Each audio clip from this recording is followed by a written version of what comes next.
Simplify each expression below using properties of exponents. So, the main property that we've learned in this section is that x to the minus n is 1 over x to the n. We can make any exponent that's negative positive by moving the base over the fraction. However, to do a problem in the fewest amount of steps, use this property last. So, in part A, for example, we have x to the minus 4 and x to the minus 9. Let's multiply that together first by adding the powers. X to the minus 4 plus minus 9. That's x to the minus 13. Now apply our property, which says that that's equal to 1 over x to the 13, which is our final answer. For part B, we have 14x to the negative 2 and in parentheses 2x to the third. So let's start off by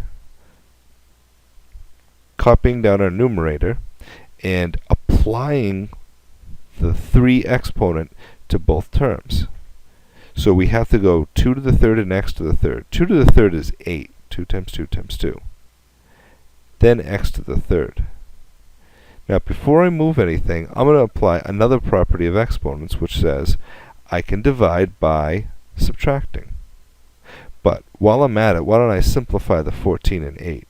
If I divide each of those by 2, I get 7 over 4.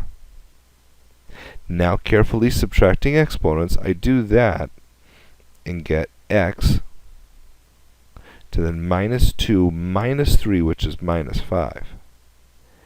And again, use our property 6 last. Final answer, the 7 has a positive power. It's going to stay on top. 7 over 4 x to the 5. Negative exponent becomes positive. Base goes to the denominator. C. There's a lot that we could do here in terms of bouncing around. But before we move anything, let's apply one of the other properties we've learned. It says that whenever we have parentheses, we multiply in the exponent. So x is a power which is 1 on the inside. And when we multiply that with a minus 2 on the outside, we get x to the negative 2. Y is going to be to the negative 1 times negative 2 is positive 2. And z to the negative 3 to the negative 2, multiplying those, gives us z to the 6. And now we can see there's actually only one thing that we have to move here.